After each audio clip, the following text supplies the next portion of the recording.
ಗಜಾನನಮಗನ್ನಿಸೋ ಅನೇಕದಂತಂ ಭಕ್ತಾನಾಂ ಏಕದಂತಮುಪಾಸ್ಮಹೇ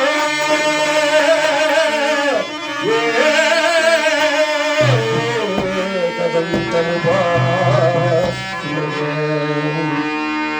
ಗುರು ಬ್ರಹ್ಮಂ ಗುರು ವಿಷ್ಣು ಗುರು ಮಹೇಶ್ವರಃ ಗುರು ಸಾಕ್ಷಾತ್ ಪರಬ್ರಹ್ಮ ತಸ್ಮೈ ಶ್ರೀ ಗುರುವೇ ನಮಃ.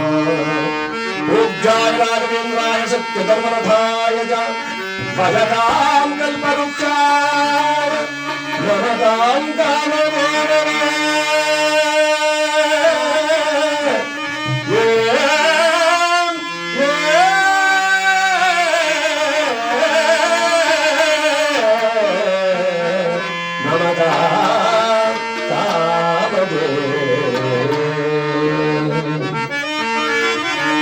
सूर्याय चंद्राय मंगलाय च बुधा गुरु शुक्राय शनिवृष राघवे केतवं नमः.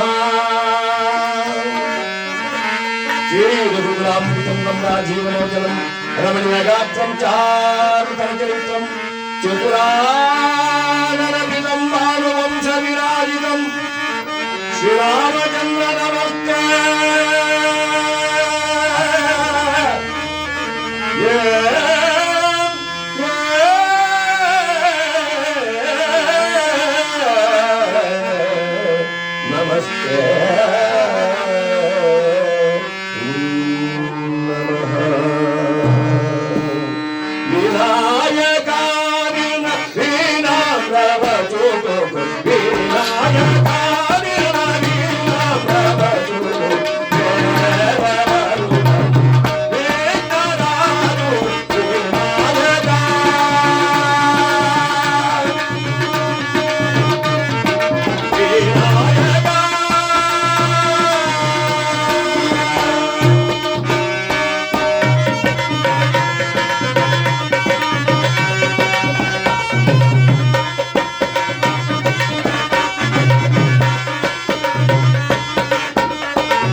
ನರಸಿಂಹಯ್ಯನವರ ಆತ್ಮಕ್ಕೆ ಶಾಂತಿ ಸಿಗಲಯ್ಯ ಗೋವಿಂದ. ಜಯ ನಮ ಪಾರ್ವತಿ ಜಯ. ಕೀರ್ತನಾರಂಭ ಕಾಲದಲ್ಲಿ ಪ್ರಾಜ್ಞ ಮಹಿಳೆಯರಾಗತಕ್ಕಂಥವರು ಕೃಷ್ಣ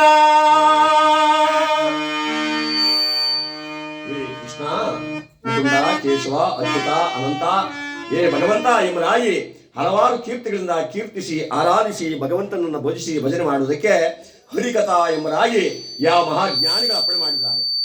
ಯಾವ ಜಗನ್ನಾಥ ಸೂತ್ರಧಾರಿಯಾದ ಪರಮಾತ್ಮ ಈ ಪ್ರಪಂಚದಲ್ಲಿ 84 ಲಕ್ಷ ಜೀವರಾಶಿ ಸೃಷ್ಟಿ ಮಾಡಿದ್ದಾನೆ. ಇಷ್ಟನ್ನ 84 ಲಕ್ಷ ಜೀವರಾಶಿ.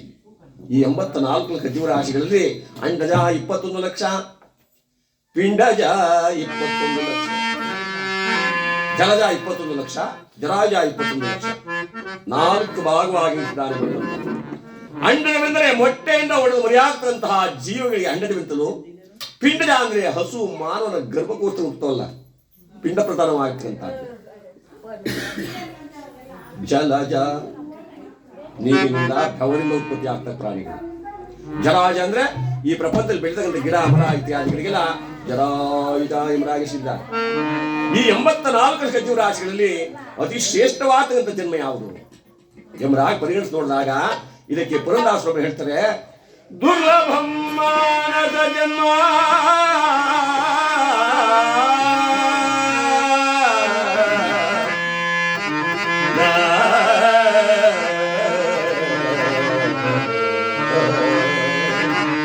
ದುರ್ಲಭಂ ಮಾನಸ ಜನ್ಮಂ. ಈ ಮಾನವನ ಜನ್ಮ ಬಹಳ ದುರ್ಲಭವಾದ ಅಂದ್ರೆ ಹುಟ್ಟುವುದೇ ಬಹಳ ಕಷ್ಟ. ಎಷ್ಟು ಕೋಟಿ ಕನ್ಯಾದಾನ, ಗೋದಾನ, ಭೂದಾನ, ಅನ್ನದಾನ, ಉತ್ತದಾನಗಳು ಮಾಡು ಕೂಡ ಇಂತಹ ಜನ್ಮ ಹುಟ್ಟುವುದಿಲ್ಲ. ಮಾನವ ಜನ್ಮ ಬಹು ದೊಡ್ಡದನ್ನ, ಇದನ್ನ ಹಾನಿ ಮಾಡಿಕೊಳ್ಳಬೇಡರು ನಮ್ಮಣ್ಣ. ಈ ಮಾನವನಿಂದ ಎತ್ತರವಾದ ಪ್ರಾಣಿವೆ, ಸೂಕ್ಷ್ಮ ಬುದ್ಧಿಯುಳ್ಳ ಪ್ರಾಣಿವೆ, ಬಲಶಾಲಿಯಾದ ಪ್ರಾಣಿವೆ. ಆದ್ರೂ ಕೂಡ ಈ ಮಾನವನನ್ನು ಮಾತ್ರ ದೊಡ್ಡವನು. ಕಾರಣ ಏಕೆಂದ್ರೆ ಈ ಮಾನವನಿಗೆ ಎಲ್ಲ ಪಶು ಪಕ್ಷಿಗಳಿಗಿಂತ, ಕ್ರಿಮಿಕೀಟಗಳಿಗಿಂತ, ನರಿನಾಯಿಗಳಿಗಿಂತ ಎಲ್ಲದಕ್ಕಿಂತ ಮಿಗಿಲಾದ ಒಂದು ವಸ್ತುವನ್ನು ಕೊಟ್ಟಿದ್ದಾನೆ. ಅದು ಯಾವುದಂದ್ರೆ ಜ್ಞಾನ. ಆ ಜ್ಞಾನದಿಂದ ಒಳ್ಳೆಯದು ಯಾವುದು, ಕೆಟ್ಟದ್ದು ಯಾವುದು, ಸತ್ಯವೇನು, ಅಸತ್ಯವೇನು, ಧರ್ಮವ್ಯಾವುದು, ಅಧರ್ಮವ್ಯಾವುದು ಅರಿತು ಬಾಳತಕ್ಕಂಥ ಶಕ್ತಿಯನ್ನು ನಮಗೆ ಕೊಟ್ಟಿದ್ದಾನೆ. ಮರೆತು ಮಾನವರಾಗದೆ ಅದನ್ನು ಅರಿತು ನೀನು ಶರಣನಾಗು ಅಂತ ಹೇಳಿದ್ದಾರೆ. ಇದನ್ನೆಲ್ಲ ಅರ್ಥ ಮಾಡ್ಕೋಬೇಕಾದ್ರೆ ಮನುಷ್ಯನಿಗೆ ಈ ಜ್ಞಾನ ಸಂಪತ್ತು ಇರಬೇಕು. ಇದು ಯಾವ ಅಂಗಡಿలో ಮಾರುವಂಥ ವಸ್ತುವಲ್ಲ. ಯಾವ ಮಾರ್ಕೆಟ್ಗೆ ಹೋದ್ರೆ ದುಡ್ಡು ಕೊಂಡ್ಕೊಳಕ್ಕೆ ಸಾಧ್ಯವಿಲ್ಲ. ಒಂದ್ ಕಡೆ ದೊಡ್ಡವರು ಹೇಳ್ತಾರೆ, ದೇಶ ಸುತ್ತಬೇಕೋ, ಕೋಶ ಓದಬೇಕೋ,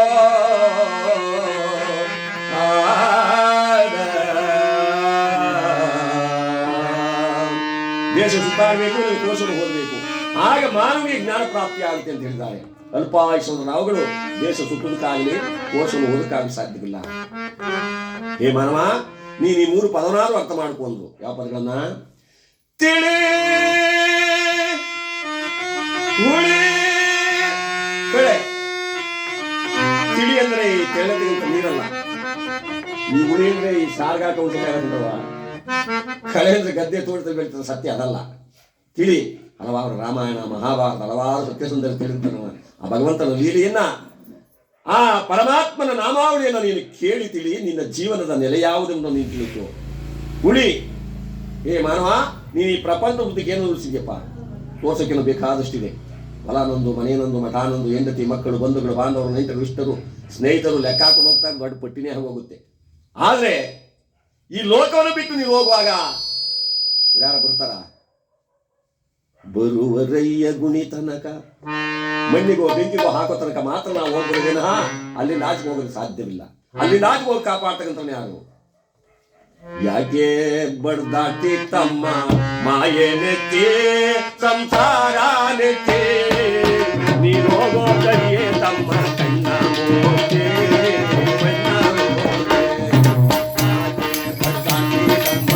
ಯಾಕೆ ಬಡ್ದಾಟಿ ತಮ್ಮ ಮಾಯೆ ನೆತ್ತಿ ಸಂಸಾರ ನೆತ್ತಿ, ನೀನು ಹೋಗೋ ಕರಿಯೇ ತಮ್ಮ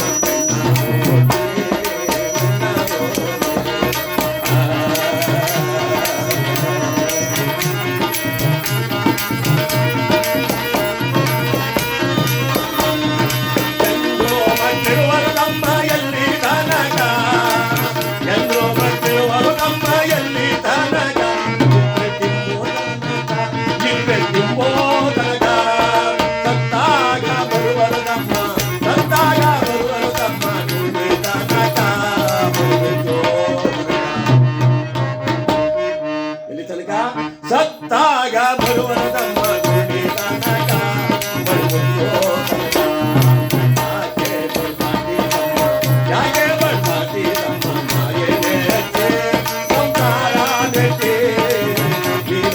ಗೋದರಿಗೆ ತಮ್ಮ ಕಣ್ಣ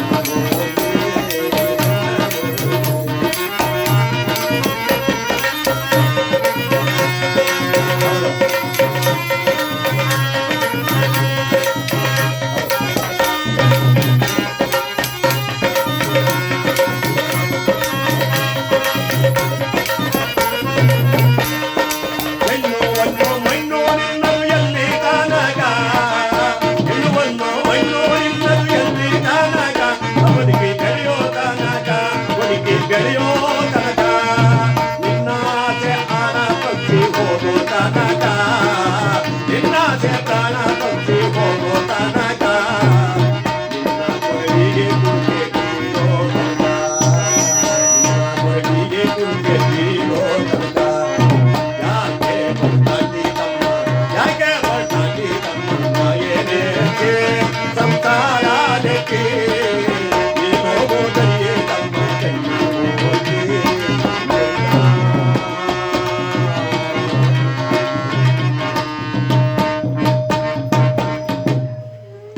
ಮಣ್ಣಿಗೋ ಬೆಂಕಿಗೋ ನಾವು ಅವರನ್ನು ಕಳಿಸಿ ಬರೋವರೆಗೂ ಹೋಗ್ಬೋದು. ಪ್ರತಿಯೊಬ್ಬ ಮನುಷ್ಯನೂ ಅಷ್ಟೇನೆ. ಸತ್ತವರಿಗಳಲೇಕೆ ಎತ್ತವರು ಪೆತ್ತವರು ಎಲ್ಲ ಸತ್ತು ತಾವು ಹೋಗುವರೆಯ. ಹುಟ್ಟಿದಂಥ ಜೀವಿ ಪ್ರಪಂಚದಲ್ಲಿ ಯಾವುದು ಉಳಿಯೋಂಗಿಲ್ಲ. ತಾಯಿ ಗರ್ಭದಿಂದ ನಾವು ಯಾವತ್ತು ಈಚೆಗೆ ಬಂದ್ಬಿಟ್ವೋ ಆ ಸಾವನ್ನ ಭಗವಂತ ಅವತ್ತೇ ಬರೆದು ಕಳಿಸಿದ್ದಾನೆ. ಇವತ್ತು ಬರೆದದ್ದಲ್ಲ. ನೀನು ಇಷ್ಟು ದಿವಸ ಮುಗಿಸ್ಕೊಂಡು ಇಂತಹ ವೇಳೆಗೆ ಬಂದು ನನ್ನನ್ನು ಸೇರಬೇಕು ಅಂತ. ಅದರಂತೆಯೇ ನಮ್ಮ ನರಸಿಂಹಣ್ಣನವರು ಈಗಲೋಕದ ವ್ಯಾಪಾರನ ಮರೆತು ಮಡದಿ ಮಕ್ಕಳನ್ನ, ಅಣ್ಣ ತಮ್ಮಂದಿರನ್ನ, ಎಷ್ಟು 3 ಜನ ಮಕ್ಕಳು, 4 ಜನ ಮಕ್ಕಳು, ಧರ್ಮಪತ್ನಿ ಇಲ್ಲಿದ್ದಾರೆ.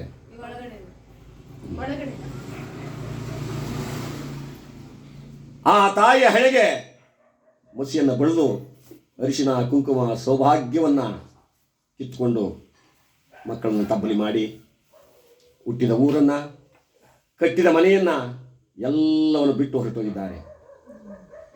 ಅದಕ್ಕೋಸ್ಕರ ಈ ದಿವಸ ಅವರ ಆತ್ಮಶಾಂತಿಗೋಸ್ಕರ ಈ ಪ್ರಪಂಚದಲ್ಲಿ ನಾವೇನೇ ಮಾಡಿದ್ರೂ ಕೂಡ ಯಾವುದು ಶಾಶ್ವತವಾಗಿ ಉಳ್ಕೊಳ್ಳೋದಿಲ್ಲ. ಹರಿನಾಮ ಸಂಕೀರ್ತನೆಯಿಂದ ಕುಲಕೋಟಿಗಳು ಉದ್ಧಾರವಾಗ್ತಾರೆ. ಈ ಕಲಿಯುಗದಲ್ಲಿ ಇಂಥ ದೊಡ್ಡವರು ಸಾರ್ಬಿಟ್ರೆ ಹೊತ್ತು ಯಾವುದರಿಂದ? ಭಗವಂತನ ನಾಮ ಸ್ಮರಣೆಯಿಂದ ಮಾತ್ರ ಕುಲಕೋಟಿಗಳು ಉದ್ಧಾರವಾಗ್ತಾರೆ, ಶಾಶ್ವತವಾಗಿ ಉಳಿಯುತ್ತೆ ಅಂತ ಅಂದ ಮೇಲೆ ಧರ್ಮೇ ರಕ್ಷತಿ ರಕ್ಷತಃ ಅಂತ ಭಗವಂತ ಯಾವ ಭಗವದ್ಗೀತೆಯಲ್ಲಿ ಕೃಷ್ಣ ಪರಮಾತ್ಮ ಏನು ಸಾರಿದ್ನೋ ಅದರಂತೆ ನಮ್ಮ ಧರ್ಮದ ಪ್ರಕಾರವಾಗಿ, ನಮ್ಮ ಹಿಂದೂ ಧರ್ಮದ ಪ್ರಕಾರ ಬಹಳ ಪವಿತ್ರವಾಗತಕ್ಕಂಥ ಧರ್ಮ ನಮ್ಮದು. ಹಿಂದೂ ಧರ್ಮ ಅಂದರೆ ನಾವು ಕಂಡಂಥ ಮರ ಗಿಡ ಕಲ್ಲು ಗುಡ್ಡೆ ಎಲ್ಲವನ್ನು ದೇವರು ಅಂತ ನಂಬುದವರು. ನಂಬಿಕೆಯೇ ದೇವರು. ಗೊಂಬೆಗೆ ಕೈ ಮುಗಿದರೂ ನಂಬಿಕೆ ಇರಬೇಕಯ್ಯ. ಒಂದು ಕಲ್ಲನ್ನು ಇಟ್ಕೊಂಡು ಪೂಜೆ ಮಾಡ್ತಾ ಇರಲಿ, ಅಲ್ಲೊಂದು ಫೋಟೋ ಇಟ್ಕೊಂಡಿರಲಿ, ನಮ್ಮ ನರಸಿಂಹಯ್ಯನವರು ಇದ್ದಾರೆ, ಅವರ ಆತ್ಮ ಇಲ್ಲೆಲ್ಲೋ ಸುಳಿದಾಡ್ತಾ ಇದೆ ಅಂತಕ್ಕಂಥ ನಂಬಿಕೆ. ಆ ನಂಬಿಕೆಯನ್ನ ಕಟ್ಕೊಂಡು ಬಾಳ್ದಂಥವ್ರು ನಾವು. ಅಂತಹ ನಂಬಿಕೆಯಿಂದ 16 ಜನಗಳಿಗೆ ದಾನ ಧರ್ಮಾದಿಗಳನ್ನು ಮಾಡಿ ಅನ್ನದಾನವನ್ನು ಕೊಟ್ಟು 1-2 ಗಂಟೆಗಳ ಕಾಲ ಆ ಭಗವಂತನ ಸ್ಮರಣೆನ ಹಾಡಿಸಬೇಕು, ಕೇಳಿಸಬೇಕು. ಅವರ ಆತ್ಮಕ್ಕೆ ಚಿರಶಾಂತಿಯನ್ನು ಭಗವಂತ ತನ್ನ ಪಾದ ತಳವಾದ ಸ್ವಲ್ಪ ಸ್ಥಳಾವಕಾಶವನ್ನು ನೀಡಿ ಅವರನ್ನು ಕಾಪಾಡಲಿ ಅಂತ ಹೇಳಿ ಅವರ ಹೆಸರಿನ ಮೇಲೆ ಒಂದು ಗೀತೆಯನ್ನು ಹಾಡಿ ಮುಂದೆ ಕಥಾಭಾಗ ಕರೆದು ಹೇಗೆ ಮರೆಯ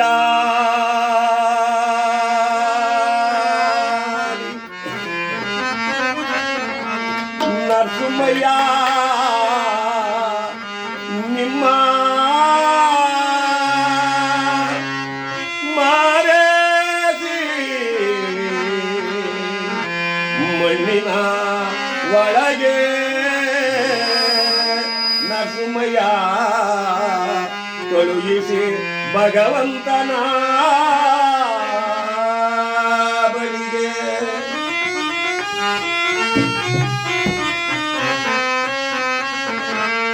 ಹೇಗೆ ಮರೆಯಾಲಿ ನರಸಿಂಹಯ್ಯ ನಿಮ್ಮ ಮಾರೇಸಿ ಮಣ್ಣಿನ ಒಳಗೆ ಕಳುಹಿಸಿ ಶಿವನ ಬಳಿಗೆ, ನಿನ್ನ ಕಳುಹಿಸಿ ಶಿವನ ಬಳಿಗೆ.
ಮರೆಯಾಲಿ ನಸುಮಯ್ಯ ನಿಮ್ಮ ಮರೆದಿ ಮಣ್ಣಿನ ಒಳಗೆ ಓ ಕರುಗಿಸಿ ಭಗವಂತನ ಬಳಿಗೆ ನಿನ್ನ ಕರುಗಿಸಿ ಭಗವಂತನ ಬಳಿಗೆ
ಮರೆಯಾಲಿ ನಸುಮಯ್ಯ ನಿಮ್ಮ ಮರೆದಿ ಮಣ್ಣಿನ ಒಳಗೆ ಓ ಕರುಣಿಸಿ ಭಗವಂತನ ಬಳಿಗೆ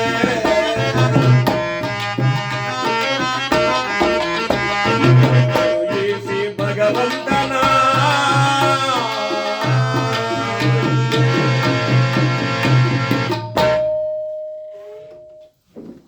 ಎಲ್ಲರನ್ನ ತೊರೆದು ಆ ಭಗವಂತನ ಪಾದವನ್ನು ಸೇರಿಕೊಂಡಿದ್ದಾರೆ. ಅವರ ಆತ್ಮಕ್ಕೆ ಭಗವಂತ ಚಿರಶಾಂತಿಯನ್ನು ಕೊಡ್ಲಿ. ಆ ತಾಯಿ ಪೂಜೆ ಅವ್ರು ಪೂಜೆ ಮಾಡ್ತಾ ಇರ್ಬೇಕು. ಹಾಗಾಗಿ ಬರವಾ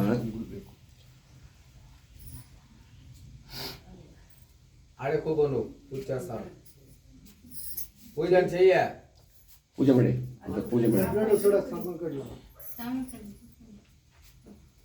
ಬೈಕೊಂಡ್ ಮಾಡಬೇಡಿ. ಎಲ್ಲಿ ಉಂಟಾ ದೇವ್ರು ಕರ್ಕೊಂಡಿರೋದು, ಅವರಾಗೆ ಅವ್ರು ಹೋಗಿಲ್ಲ.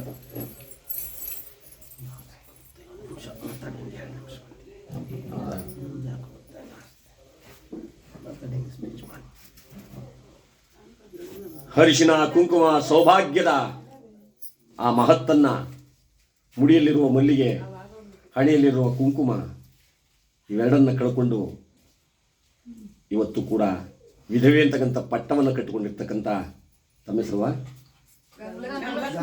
ಗಂಗಲಕ್ಷ್ಮಮ್ಮನವರು ಇಡೀ ಮನೆಯ ಜವಾಬ್ದಾರಿಯನ್ನ ಆ ತಾಯಿ ಮೇಲೆ ಹೊರಿಸಿ, ಏಕೆಂದ್ರೆ ಮನೆಯಲ್ಲಿ ಯಜಮಾನ ಅಂತಕ್ಕಂಥ ಒಂದು ಮೇಟಿ ಇದ್ರೆ ಅವನ ಮ್ಯಾಲೆ ಎದ್ದೊಳಗಾಗದೆ ಕೂತಿರ್ಲಿ. ಆ ಗತ್ತು, ಆ ಒಂದು ಭಯ, ಏಯ್ ಅಪ್ಪ ಬರ್ತಾ ಅಂದ್ಕೊಳ್ಳುವಂಥ ಮಕ್ಕಳು ಎದುರು ಕೂತಾರೆ. ನಮ್ಮ ಯಜಮಾನ ಬಂದ ಅಂತ ಅವಳು ಆ ತಾಯಿ ಹೊಡಿಕೊಂಡು ಕೂತಾರೆ. ಆ ಭಯದ ಗತ್ತನ್ನ ಮತ್ತಾರಿಂದಲೂ ಪಡೆಯಕ್ಕೆ ಸಾಧ್ಯವಿಲ್ಲ. ಅಂತಹ ಮನೆಯ ಮೇರು ಕಲಶ, ಅಂತಹ ಕಲಶವಾಗಿರ್ತಕ್ಕಂಥ ನರಸಿಂಹಯ್ಯನವರು ಇವತ್ತು ಮಡದಿ ಮಕ್ಕಳನ್ನು ಬಿಟ್ಟು ಹೋಗಿದ್ದಾರೆ. ಆ ತಾಯಿಗೆ ವೈದವ್ಯವನ್ನು ತಂದು ಕೊಟ್ಟಿದ್ದಾರೆ ಎಂದ ಮೇಲೆ ಒಂಥರ ಅವಳಿಗೆ